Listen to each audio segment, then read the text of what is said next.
Bismillah, assalamualaikum warahmatullahi wabarakatuh.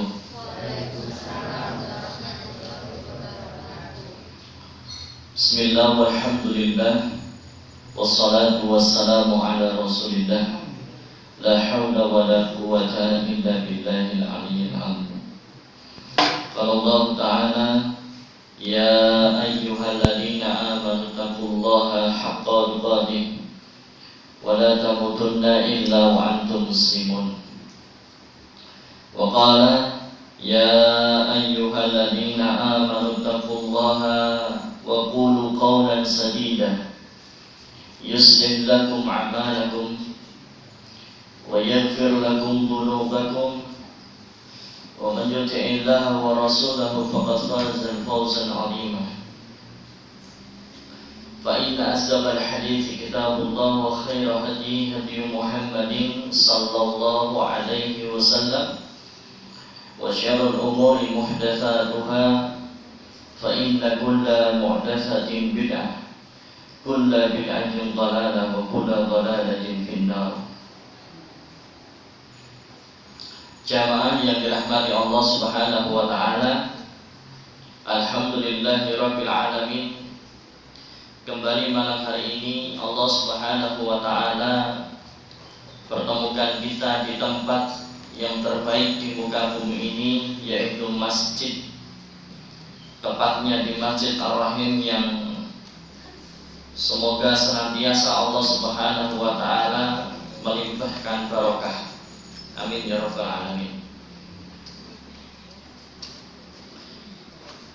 Dan juga kita dikumpulkan di majelis yang mulia, yaitu majelis ilmu yang banyak sekali keutamaan-keutamaannya.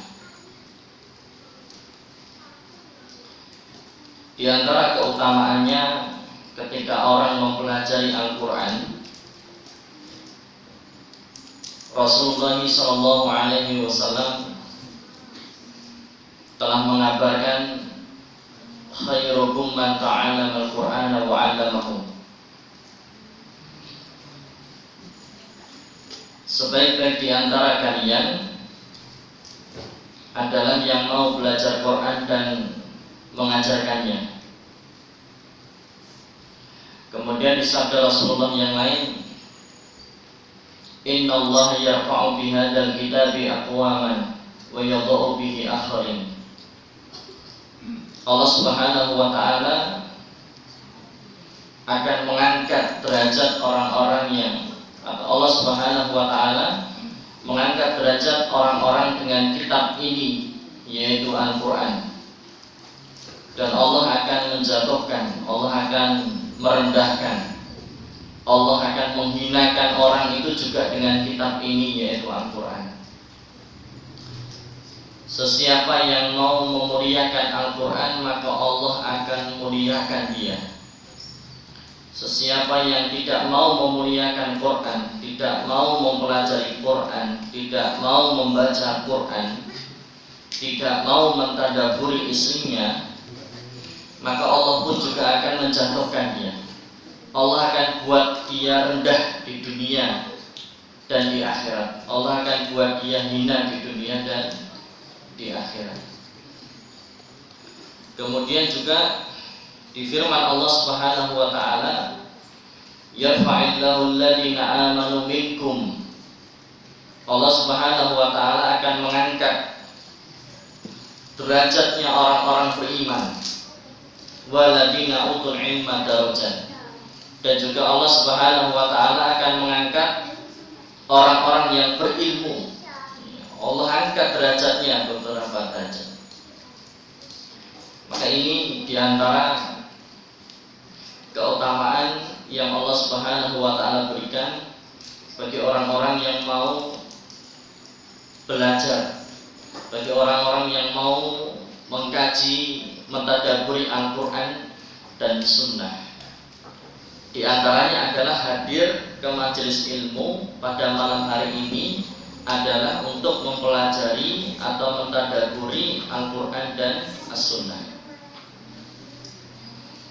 Jamaah yang dirahmati Allah Subhanahu wa ta'ala, Salam dan salawat senantiasa tercurah limpahkan atas Nabiullah Muhammad sallallahu alaihi wasallam beserta keluarga beliau sallallahu alaihi wasallam, para sahabat, tabi'in, tabi'ut tabi'in, dan kepada umat beliau sallallahu alaihi wasallam illa yaumil qiyamah. Dan yang ketiga, bertakwa kepada Allah dengan sebenar-benarnya takwa, jangan sekali-kali mati kecuali dalam keadaan Islam. Jamaah yang dirahmati Allah Subhanahu wa ta'ala, saya turut bersedih di mana telah sampai kabar kepada saya bahwa kotak infak Masjid Ar-Rahim hilang. Itu hilang dengan sendirinya atau diambil? Diambil. Kalau mengambil kotak infak itu berarti halal atau haram? Haram. Dan itu termasuk perbuatan mencuri.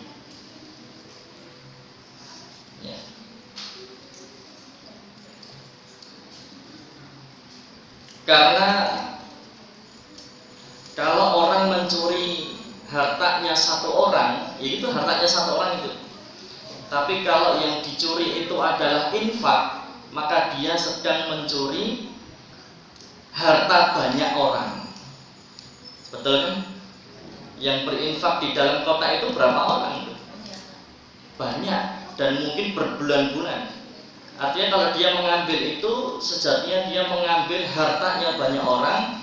Lebih daripada itu, dia sedang mengambil harta fisabilillah, ya, harta yang akan digunakan untuk fisabilillah di jalan Allah Subhanahu wa ta'ala. Termasuk diantaranya perawatan masjid, ya. Mungkin akan ada kegiatan-kegiatan dakwah dan sebagainya. Mungkin akan untuk menolong atau mensejahterakan, memakmurkan jamaah dan sebagainya. Nah, maka jamaah yang dirahmati Allah Subhanahu wa ta'ala, maka pada malam hari ini saya tertarik untuk membahas suatu tema yang perlu memang kita perhatikan sebagai seorang muslim, yaitu apa? Dampak harta haram. Dampak harta haram.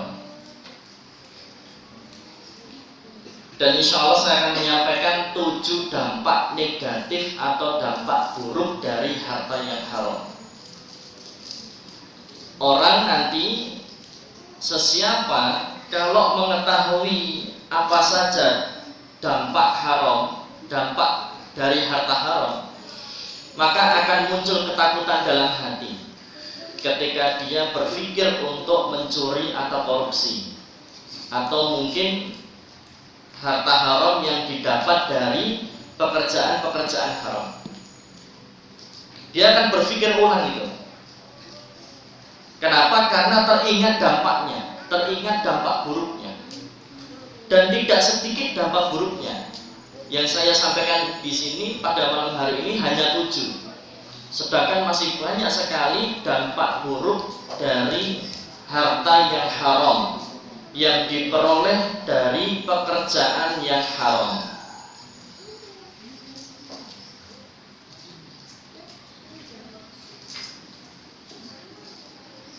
Monggo binarak. Cukup enggak tempatnya? Cukup, monggo mlebet mawon. Pun susukan mawon mboten apa-apa. Kacengnya anget nggih. Malah kepanasan. Nggih. Masya Allah. Spesial menu pada malam hari ini.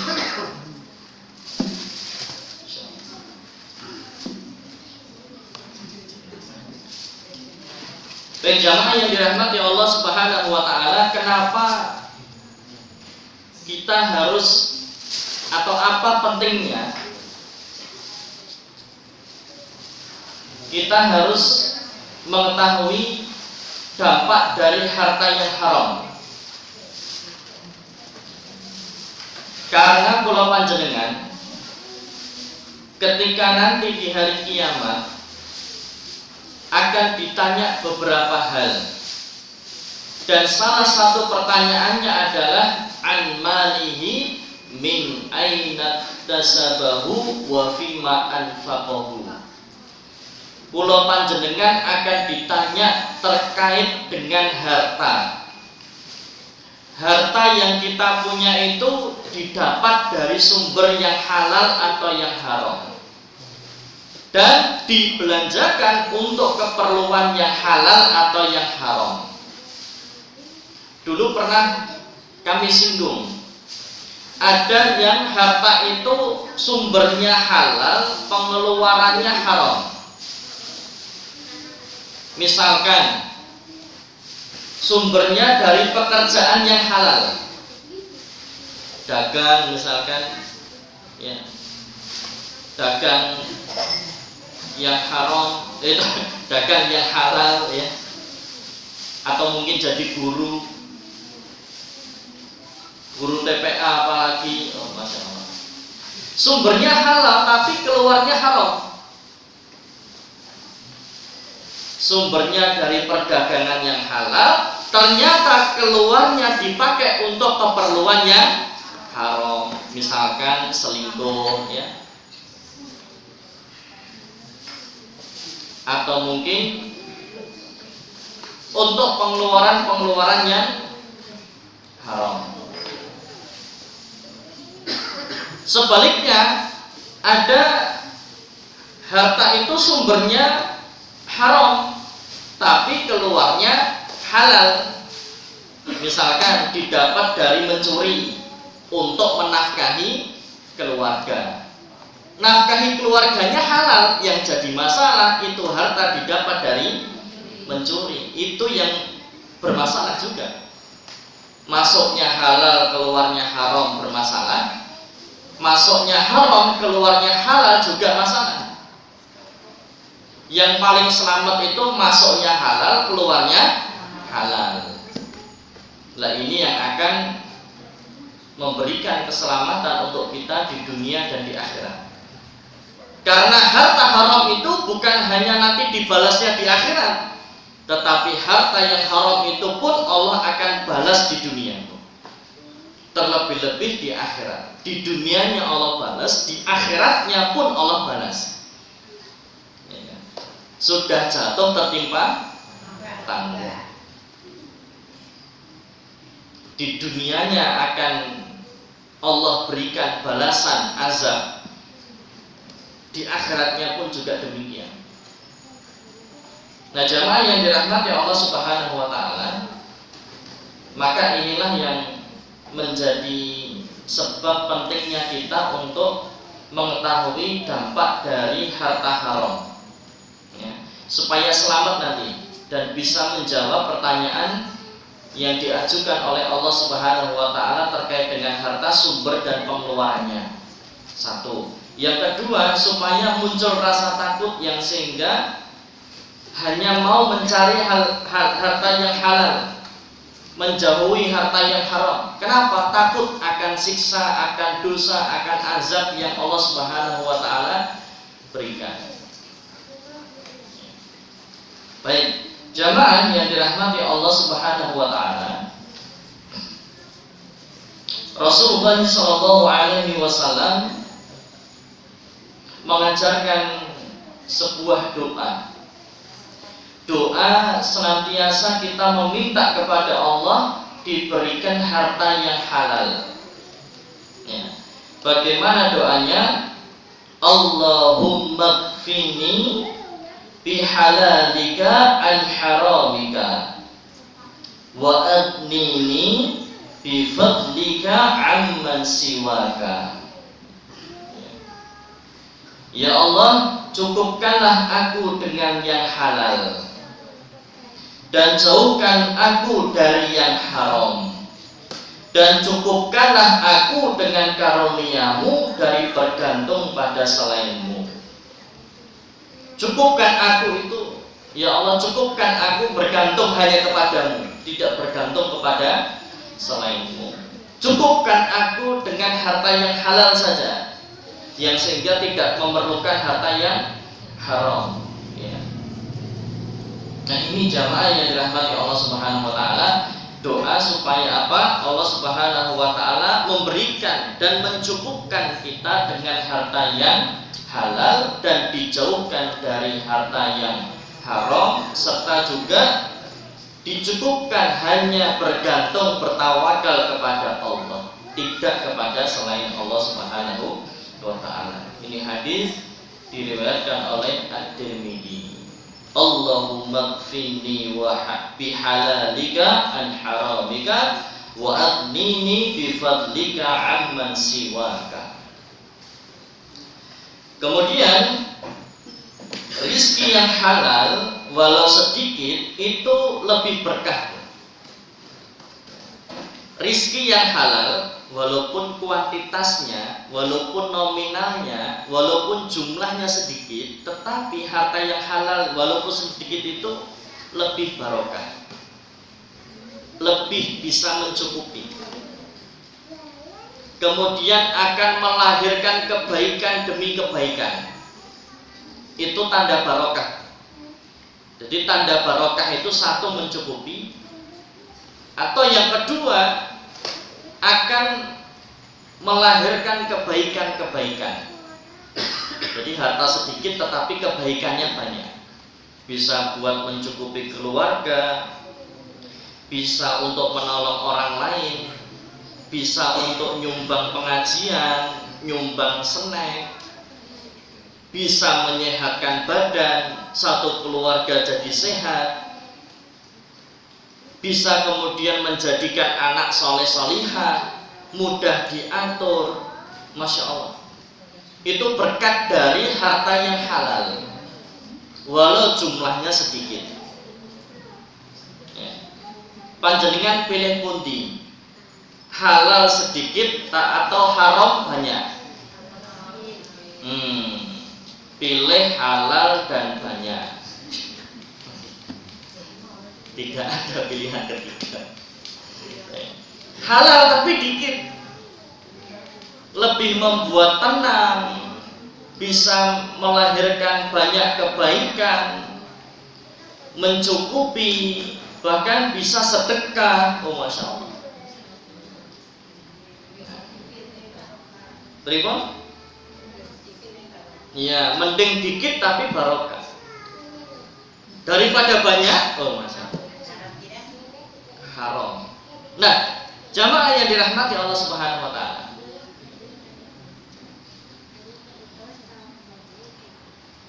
gaji itu rizki, tetapi rizki itu bukan hanya gaji. Uang itu rizki, tetapi rizki itu bukan hanya uang. Maka ada orang yang uangnya sedikit tapi rizkinya banyak. Masya Allah, penghasilannya dikit tetapi rizkinya banyak. Banyak orang yang ngasih hadiah ke dia, banyak orang yang ngasih makanan ke dia, banyak orang yang mungkin memberikan apapun yang dia butuhkan. Mungkin dapat jaminan dari pemerintah kesehatan, ya kan? Dapat bantuan modal usaha dari pemerintah, ya kan, UMKM dan sebagainya. Gajinya dikit memang, tetapi ternyata rezeki yang datang dari mana-mana itu banyak. Ini duitnya dikit, gajinya, tapi rezekinya banyak. Itu barokah, Masya Allah. Tapi ada orang yang duitnya banyak, rezekinya dikit. Ya kan? Loh, kok bisa? Ya, duitnya banyak, tetapi nggak boleh makan apa-apa. Kolesterolnya, diabetesnya, asam uratnya, rematiknya, jantungnya, dan sebagainya. Duitnya banyak tapi nggak bisa makan apa-apa. Ya kan? Yang sehingga duitnya itu bukan rezekinya tetapi rezeki keluarganya, ahli warisnya. Dia sendiri tidak merasakan banyak dari tidak menikmati banyak dari harta yang dia punya, dari uang yang dia punya, dia nggak merasakan banyak. Ini jamaah yang dirahmati Allah Subhanahu wa taala. Maka tadi gaji itu adalah rizki, tetapi rizki bukan hanya gaji. Ada orang yang gajinya dikit, penghasilannya dikit, tapi rizkinya Masya Allah berlimpah, mencukupi, luar biasa. Alhamdulillah. Nah, jamaah yang dirahmati Allah Subhanahu wa taala, rizki yang halal walau sedikit itu pasti lebih berkah. Abul Abbas Ahmad bin Abdul Halim bin Taimiyah Al-Harrani rahimahullah pernah berkata, wal qalilu min halali yubaraku fihi wal haramul katsiru yadhabu wa yamhaquhullahu ta'ala. Sedikit dari harta yang halal itu, sedikit dari yang halal itu lebih membawa berkah di dalamnya. Sedangkan yang haram walaupun jumlahnya banyak, ya kan, maka akan cepat hilang dan Allah akan menghancurkannya. Yang menghancurkan siapa? Allah. Maka takutlah dengan harta yang haram, karena langsung Allah yang akan menghancurkannya. Kalau Allah yang menghancurkannya butuh waktu lama atau sebentar? Kun fayakun.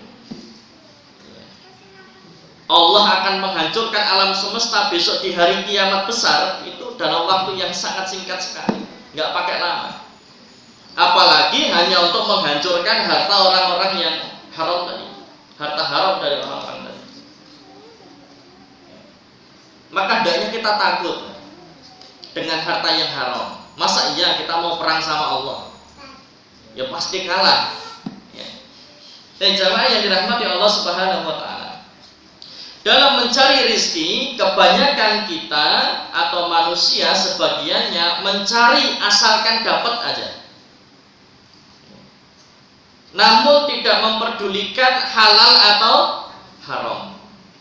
Nabi SAW jauh-jauh hari beliau sudah mengatakan, la ya'tiyanna 'alan nas zamanun la yuballil mar'u bima akhadal mal amin halalin amin haram. Akan datang suatu zaman di mana manusia tidak lagi peduli dari mana mereka mendapatkan harta. Kula panjenengan akan sampai pada suatu masa yang dimana orang-orang pada saat itu sudah tidak memperdulikan dari mana sumber hartanya, dari yang halal atau dari yang haram. Sudah nggak peduli, yang penting dapat. Nah itu, ya kan? Yang penting dapat. Pengen pekerjaan yang pengen menginginkan suatu pekerjaan, walaupun dengan suap wis gak apa-apa, yang penting masuk. Nah itu.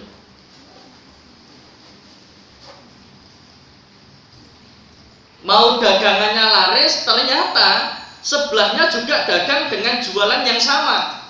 Akhirnya apa? Datanglah dia ke dukun. Untuk apa? Bisa, yaitu pesugihan, supaya dia penghasilannya banyak, tetapi kemudian membuat yang di sampingnya bangkrut. Padahal satu itu kesyirikan. Inna syirka la dzulmun adzim. Ya. Datang ke dukun apalagi mempercayai apa yang dikatakan, menjalankan apa yang dikatakan, kufur kita. Kalau tidak percaya dengan perkataan dukun, 40 hari 40 malam sholatnya nggak diterima. Ini hadisnya pernah saya bacakan dulu waktu membahas pengobatan Al-Quran.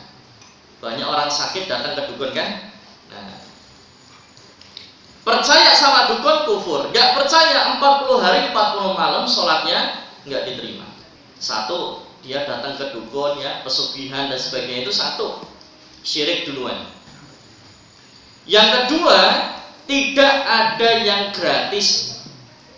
Betul kan? Ketika kita datang ke dukun misalkan minta pesugihan ya kan, supaya ini orang bangkrut, usaha saya yang kemudian berhasil, tidak ada yang gratis, mesti minta tumbal. Dan kadang tumbalnya, mencari tumbalnya ya susah kita. Kadang harus nyarinya, syaratnya harus nyari di kuburan. Kadang tumbalnya nyarinya ayam hitam. Kadang tumbalnya minta budak, minta bayi. Ya kan? Sudah bayarnya mahal, susah pula nyari syaratnya, plus ditambah pun kita juga harus mengganti dengan tumbal. Nah, ternyata untuk nyari yang haram itu susah, Bu. Gampang yang halal atau yang haram? Gampang yang halal. Yang haram ini loh, susah banget nih. Sudah bayar, harus persyaratannya berat, harus nyiapkan tumbal dan sebagainya. Bahkan kadang yang ditumbalkan adalah keluarganya sendiri. Ini yang haram susahnya minta ampun kok dilakoni. Satu tadi syirik. Yang kedua susah. Ya, harta haram itu susah. Yang ketiga tadi dia terkena dampak buruk dari harta yang haram tersebut. Maka ini jamaah yang dirahmati Allah Subhanahu wa taala, berhati-hati. Kalau harta yang halal, Masya Allah, apakah kita tidak bisa melipat gandakan kekayaan kita dengan cara yang halal? Bisa. Salah satunya dengan sedekah, dengan nolong orang lain, dengan menunaikan hajat orang lain. Sesiapa menolong orang lain maka Allah akan tolong dia. Sesiapa yang menunaikan hajat orang lain maka Allah akan tunaikan hajatnya. Dalam surah At-Talaq ayat ke akhir, ayat kedua akhir sampai seterusnya. Wa may yattaqillaha yaj'al lahu makhraja wa yarzuqhu min haitsu la yahtasib. Barang siapa yang mau bertakwa kepada Allah, tunduk patuh hanya kepada Allah, menjalankan apa yang Allah perintahkan, menjauhi apa yang Allah larang, Allah berikan solusi dalam setiap persoalannya. Bukan hanya sampai di situ, Allah berikan rizki dari arah yang tak disangka. Wa may yatawakkal 'ala Allahi fa huwa hasbuh. Kalau dia mau bertawakal kepada Allah, berserah diri hanya kepada Allah, bergantung hanya kepada Allah, dia tidak mendatangi dukun, dia tidak berbuat curang, ya, maka apa? Allah akan cukupi kebutuhannya.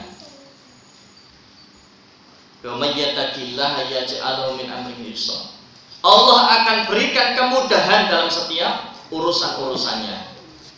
Berarti bisa kita tetap melipat gandakan kekayaan kita, memperbanyak harta kita, memperbanyak rizki kita. Dengan cara apa? Bertakwa kepada Allah Subhanahu wa ta'ala. Simpel sekali. Jalankan apa yang Allah perintahkan, jauhi apa yang Allah larang. Sudah cukup. Dan ketika kita menjalankan perintah Allah, itu pun ada keutamaan tersendiri yang akan juga kembalinya kepada diri kita. Contohnya sholat. Oh, sholat itu menggugurkan dosa, mendatangkan pertolongan, menjauhkan dari perbuatan keji dan munkar. Masya Allah. Jadi di satu sisi kita mendapatkan keutamaan sholat, di sisi lain karena sholat itu bentuk dari ketakwaan, maka pun Allah akan berikan solusi dan Allah akan datangkan rizki dari arah yang tak disangka.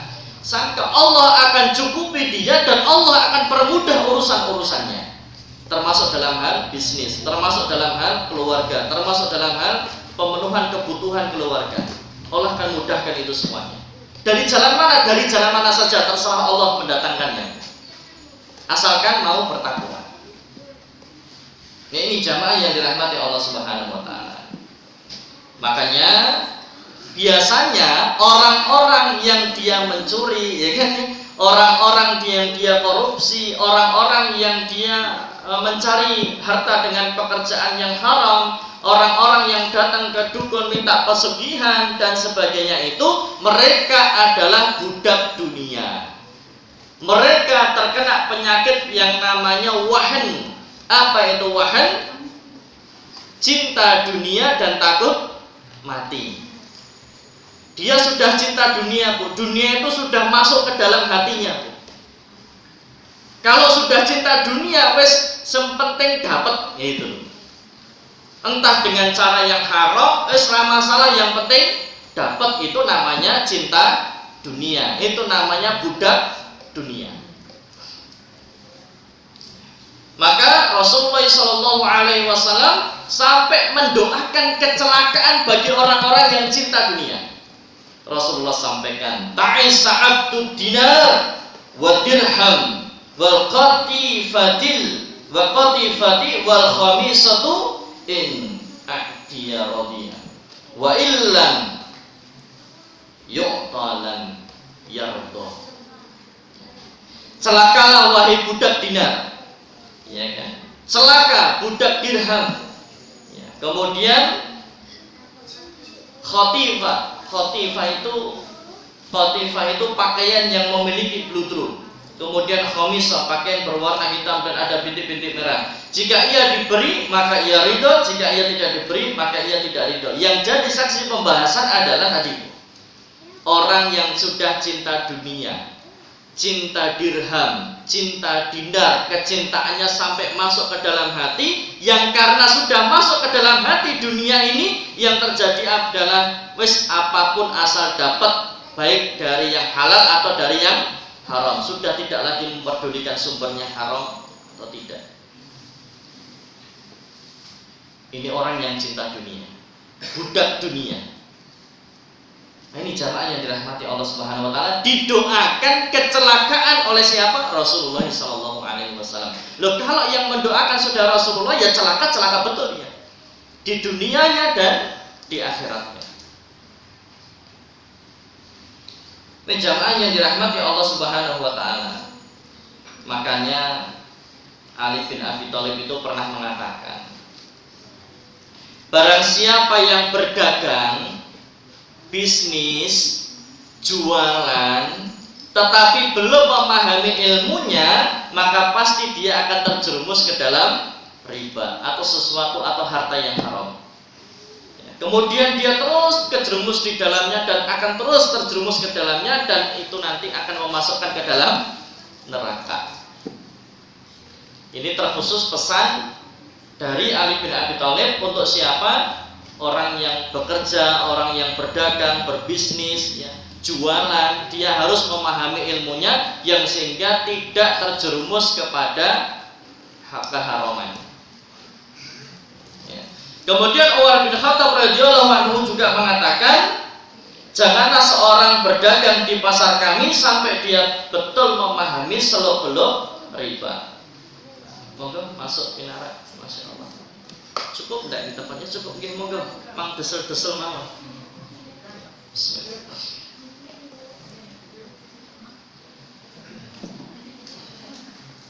Baik jamaah yang dirahmati Allah Subhanahu wa taala. Kita sekarang masuk kepada 7 dampak harta haram. Ya. 7 dampak harta haram. Tadi sudah saya sampaikan tentang peringatan-peringatan orang-orang yang mencari harta dari sumber yang haram. Sudah diperingatkan oleh Allah dan Rasulnya. Ya, hati-hati dengan harta yang haram atau pekerjaan yang haram.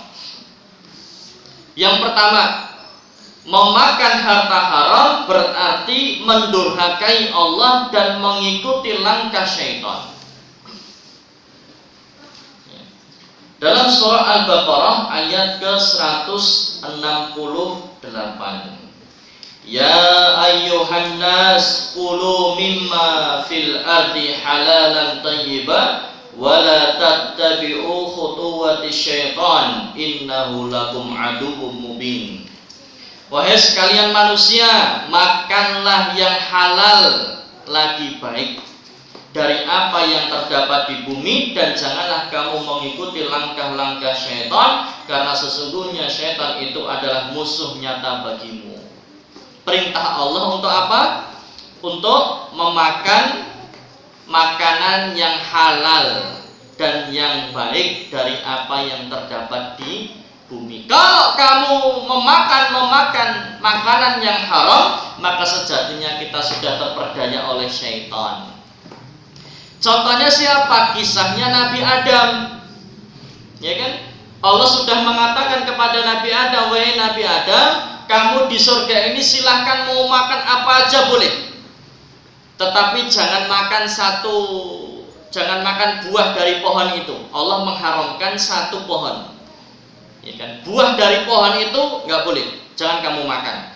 Tetapi apa? Syaitan terus membisiki Nabi Adam, yang sehingga apa? Nabi Adam memakan buah khuldi tadi. Padahal itu sudah Allah haramkan, tetapi syaitan masuk membisiki untuk kemudian memakan buah yang sudah Allah haramkan, yang dengan itulah berarti Nabi Adam mengikuti syaitan dan dia mendurhakai Allah Subhanahu wa taala. Tetapi setelah itu Nabi Adam kemudian berdoa, bertaubat dengan mengucapkan Rabbana dzalamna anfusana wa illam taghfir lana wa tarhamna lanakunanna minal khasirin. Tobatnya diterima oleh Allah Subhanahu wa taala. Tetapi pembahasannya adalah tadi Allah perintahkan makan yang halal, yang baik, jangan yang haram. Kalau kamu makan yang haram, kamu berarti mengikuti bisikan syaitan, dan kamu telah mendurhakai Allah yang memerintahkan kamu untuk makan yang halal, kok kamu pilih yang haram. Jadi memang langkah syaitan untuk menyesatkan manusia itu mempengaruhi manusia supaya memakan makanan yang haram, supaya bekerja dengan pekerjaan yang haram. Itulah cara syaitan menyesatkan manusia. Kemudian dampak yang kedua, harta yang haram itu ternyata akan membuat orang semangat dalam beramal solehnya menurun. Jadi kalau harta haram masuk ke dalam tubuh kita, maka kita akan jadi malas beribadah dan jadi malas beramal soleh.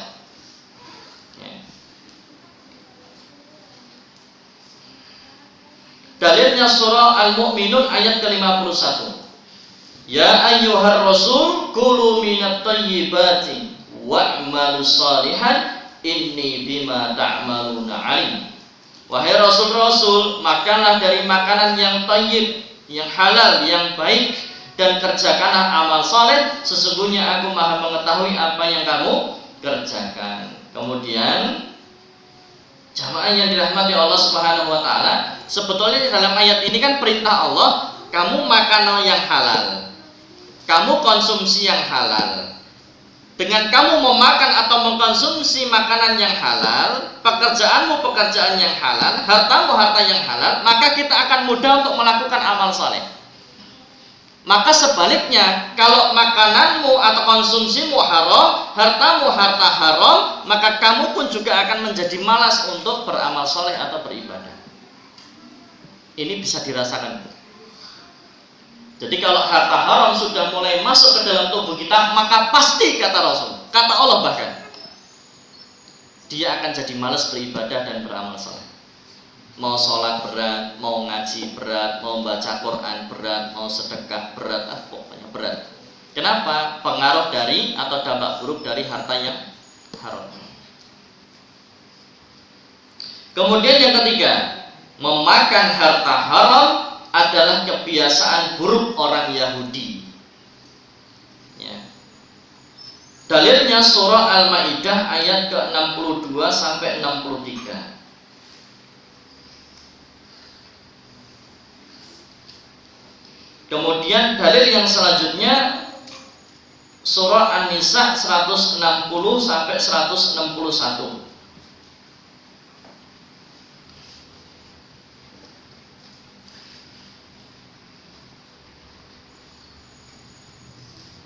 Itu dalil dari Al-Quran. Ya, ayatnya lumayan panjang.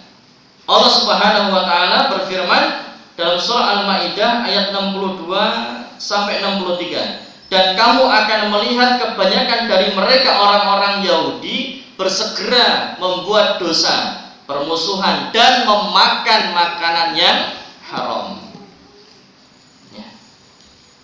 Sesungguhnya amat buruk apa yang mereka telah kerjakan itu. Mengapa orang-orang alim mereka, pendeta-pendeta mereka tidak melarang mereka mengucapkan perkataan bohong dan memakan yang haram?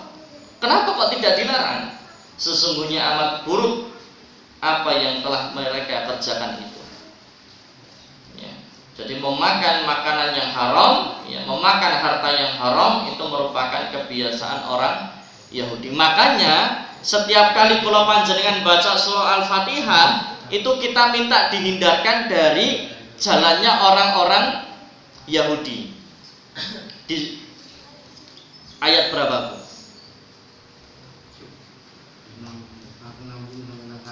Ya, surah Al-Fatihah. Surah Al-Fatihah ayat yang kita minta supaya dijauhkan dari jalannya orang-orang Yahudi. Ayat yang berapa? Atau yang bunyinya seperti apa?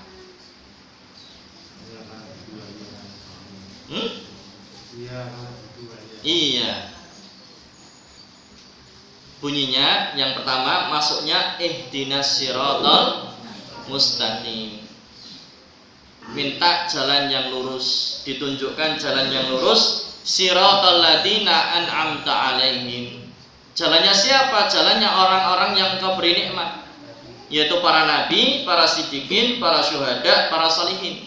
Bukan ya, ghairil maghdubi alaihim, bukan jalannya orang-orang yang Engkau murkai. Siapa orang-orang yang Engkau murkai? Para ulama tafsir kemudian memberikan penjelasan, orang-orang yang dimurkai Allah itu adalah orang-orang Yahudi.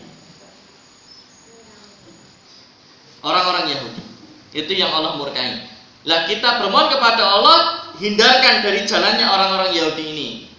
Kenapa tadi orang Yahudi itu tahu ilmunya tetapi tidak mau mengamalkan, tidak mau mengimani Nabi Muhammad, ya kan? Kemudian apa? Dia suka makan harta haram. Kemudian yang selanjutnya, jamaah yang dirahmati Allah Subhanahu wa taala, dampak buruk dari harta yang haram keempat, badan yang tumbuh dari harta yang haram akan berhak disentuh api neraka. Nah, ini ada di Allah Subhanahu wa taala. Rasulullah sallallahu alaihi wasallam pernah menasehati sahabat yang bernama Ka'ab. Ya Ka'ab. Ya. Kalau dalam hadisnya, ya Ka'ab bin Ujrah. Wahai Ka'ab bin Ujrah, innahu la yarbu lahmun nabata min sohtin illa kanatin nar aula bihi. Wahai Ka'ab bin Ujrah, sesungguhnya daging badan yang tumbuh berkembang dari sesuatu yang haram, pekerjaannya haram, ya kan? Otomatis makanan yang dimakan haram. Lah makanan yang kita makan itu kan yang akan menjadi darah, akan menjadi daging itu. Lah daging dari harta yang haram itu, maka berhak baginya dibakar di dalam api neraka. Tempatnya mana? Neraka. Ini diriwayatkan oleh At-Tirmidzi. Cuman yang jadi masalah, ada orang yang nggak percaya dengan adanya surga dan neraka. Ada orang yang nggak percaya dengan adanya surga dan neraka. Bahkan ada orang yang mengatakan, kalau kita hati-hati loh, kamu nanti masuk neraka. Ada orang yang kemudian balas, Allah pokoknya tahu roh neraka. Itu. Apa kamu sudah pernah masuk neraka? Apa kamu sudah pernah masuk surga? Kok bicara surga dan neraka? Jawabnya pripun, Bu? Jenengan pun pernah ngertos surga neraka, Bu? Dereng. Jenengan pun pernah ngertos, Pak? Dereng ya? Pun pernah mirsani surga neraka? Dereng. Surga dunia. Napa Pak surga dunia? Apa itu surga dunia? Surga dunia itu adalah orang tua. Ya, surga dunia itu adalah orang tua. Makanya surga di bawah telapak kaki ibu. Hati-hati ibu ya jadi jemplitke. Ben pengen ngerti surga sikile ibu ditarik sikile. Lah kok surgane enek men Bu? Lah kok iso? Lah kok ngapal kabeh sikile ngene iki? Maksudnya surga itu tadi bakti kepada kedua orang tua, terutama ibu. Baik jamaah yang dirahmati Allah Subhanahu wa taala. Bagaimana cara menjawabnya? Orang-orang yang tidak percaya kepada surga dan neraka. Sekarang pertanyaan, surga dan neraka itu ini akal-akalan saja, mereka nggak percaya dalil kok. Betul ya? Mereka nggak percaya dalil kan? Nah, maka kemudian pakai akli saja. Surga dan neraka itu dibicarakan di dalam Al-Quran, Pak? Dibicarakan kan? Banyak sekali ayat-ayat yang menjelaskan tentang adanya surga dan neraka. Al-Quran itu. Makanya Al-Quran disampaikan oleh Allah Subhanahu wa taala, Syahrul Ramadan alladzi unzila fihi al-Qur'an hudan linnas wa bayyinatin minal huda wal furqan. Allah Subhanahu wa taala turunkan Al-Qur'an di bulan Ramadan sebagai petunjuk, penjelas dari petunjuk tersebut, kemudian sebagai pembeda antara yang baik, yang buruk, yang hak, yang batil, yang halal dan yang haram. Intinya Quran itu menjelaskan segala sesuatu, termasuk diantaranya adalah surga dan neraka. Lah supaya kita membuat orang itu yakin dengan adanya surga dan neraka, maka bisa menggunakan beberapa logika. Logika yang pertama, Al-Quran itu kan sumber ilmu, petunjuk,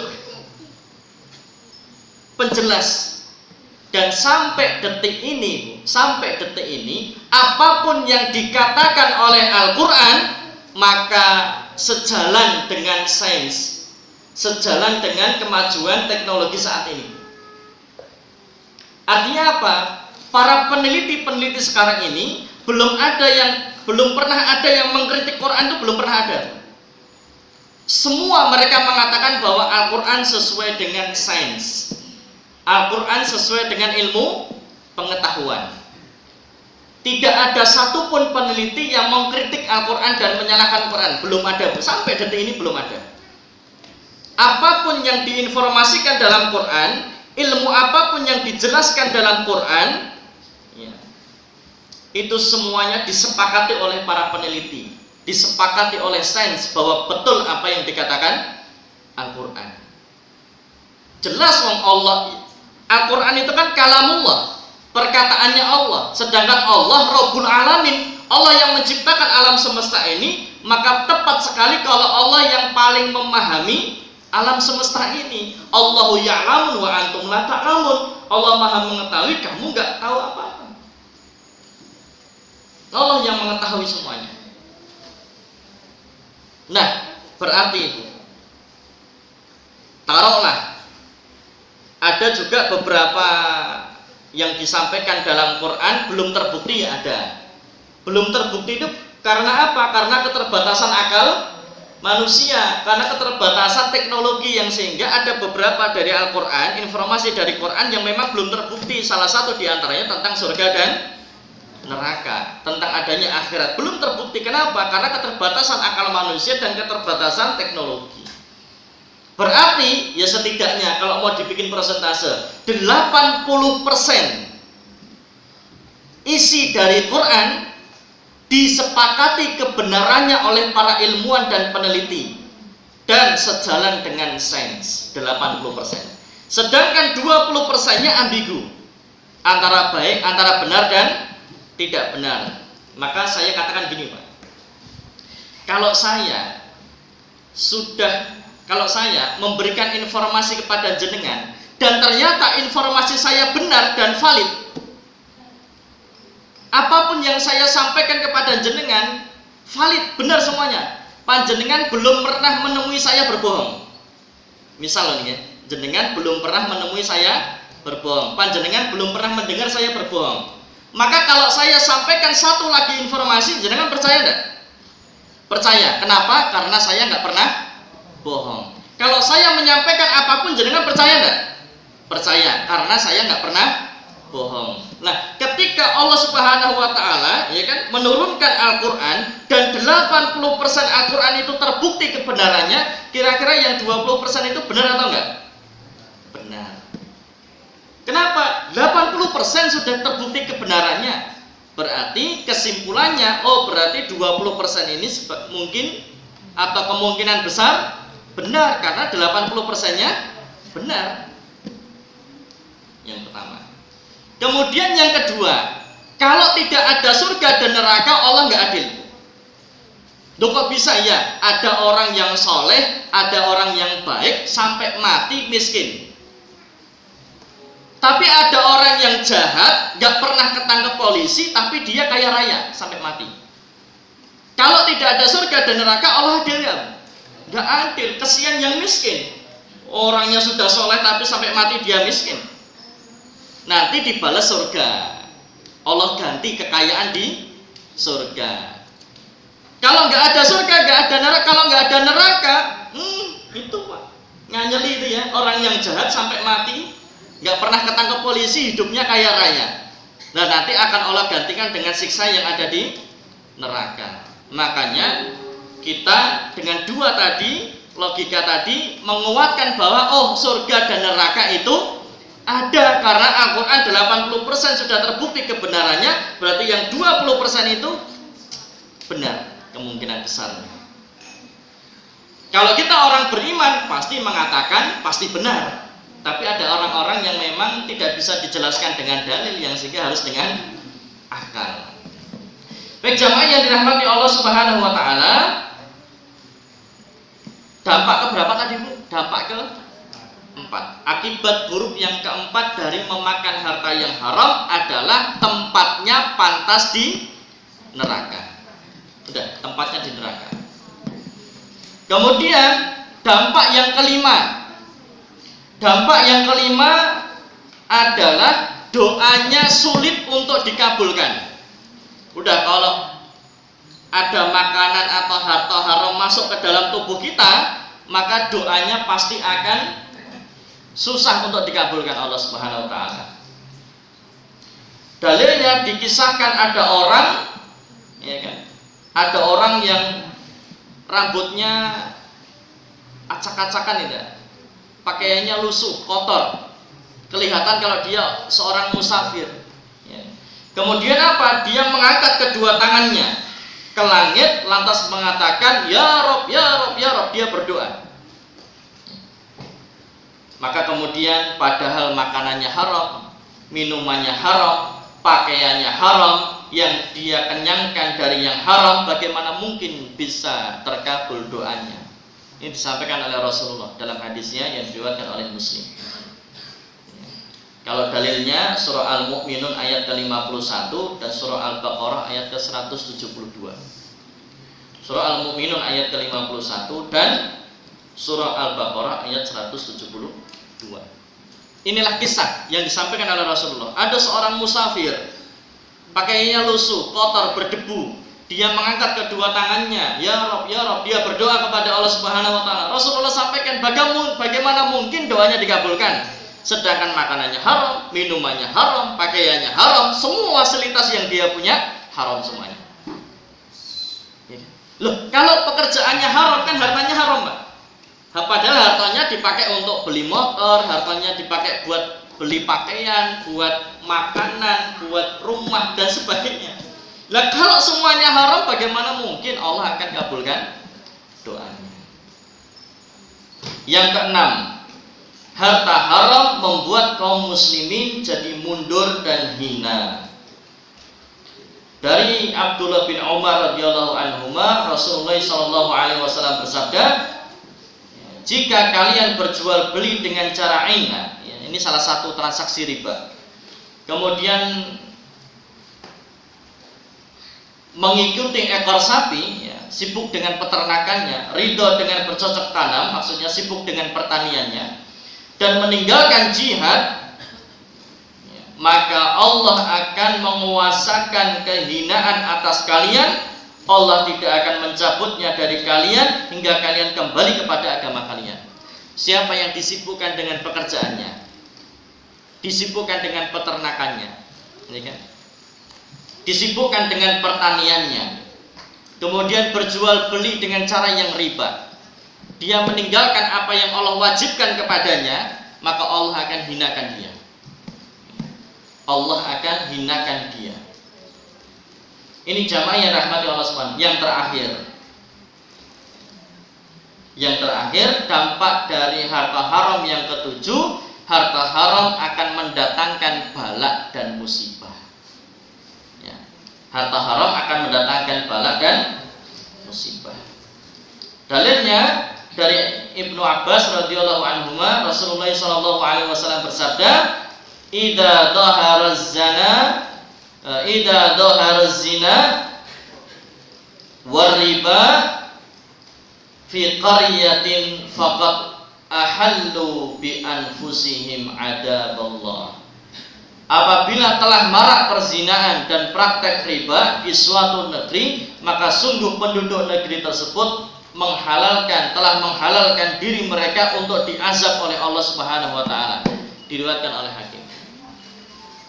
Nah, yang jadi saksi pembahasan, ya, kalau sampai orang itu mencari harta dengan cara yang haram, maka sesungguhnya dia telah menghalalkan dirinya untuk apa? Diazab oleh Allah Subhanahu wa taala. Maka kalau hartanya harta haram, apa yang terjadi? Akan banyak sekali musibah, akan banyak sekali mara bahaya, akan banyak sekali kesulitan-kesulitan. Contohnya, mungkin motornya, mobilnya akan kecelakaan. Bisnisnya gulung tikar, nggak pakai tikar, pakainya karpet, ya wis gulung karpet. Ya. Bangkrut bisnisnya.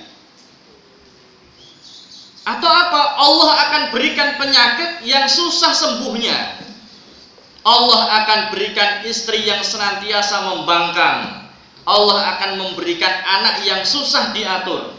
Itu semua karena harta yang haram. Keluarganya tidak sakinah mawaddah warahmah. Keluarganya tiap hari berantem. Tidak tenang dia. Rumahku nerakaku rasanya. Kenapa? Dari harta yang haram. Mendatangkan banyak musibah, mara bahaya, banyak balak, mendatangkan banyak balak, dan juga kesulitan demi kesulitan. Maka ini jamaah yang dirahmati Allah Subhanahu wa taala. Hendaknya kita berhati-hati terhadap harta. Min aina iktasabahu wa fima anfaqahu. Sumbernya dan juga pengeluarannya. Dipastikan sumbernya halal dan pengeluarannya pun juga halal. Maka jangan sampai terbesit dalam benak pikir kita mencari yang haram. Yang haram itu sedikit, yang halal banyak. Hati-hati dengan perkataan orang yang mengatakan cari yang halal susah. Bagaimana mungkin susah? Wong yang halal jumlahnya lebih banyak daripada yang haram. Iya kan? Berarti harusnya kalau banyak yang halal, berarti yang banyak itu gampang dicari. Gampang nyari yang halal daripada yang haram. Cuman tadi setan juga tidak akan berhenti, akan senantiasa menyesatkan manusia supaya apa? Mencari atau memakan harta yang haram. Setan akan terus menguasai dirinya sampai kemudian dia memakan harta yang haram. Memang itulah cara setan, dan itulah yang dipakai oleh setan untuk menyesatkan Nabi Adam. Setan itu sudah ada, iblis itu sudah ada sejak dulu kala, bahkan manusia belum ada, iblis itu sudah ada. Iblis pula yang menyesatkan Nabi Adam.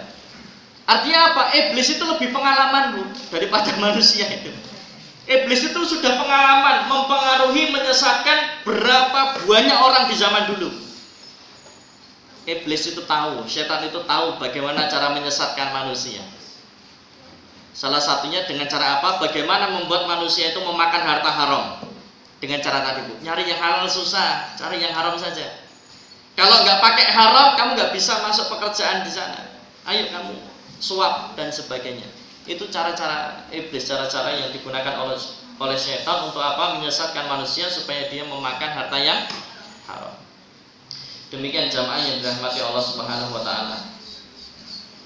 Maka bagi orang-orang yang sampai detik ini masih bergelut di pekerjaan atau memakan harta yang haram, kita doakan bersama, semoga mendapatkan hidayah, mendapatkan taufik dari Allah Subhanahu wa taala.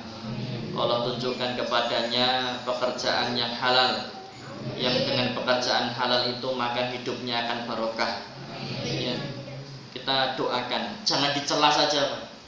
Jangan hanya dicela, jangan dicela, tapi apa? Didoakan. Jadi ini saya sampaikan bukan dalam rangka mencela. Ini saya sampaikan bukan dalam rangka menghakimi. Ini saya sampaikan supaya kita lebih berhati-hati dari harta yang haram. Sedangkan orang-orang yang sudah bergelut di dunia pekerjaan yang haram, jangan dicela. Tetapi apa? Kita doakan.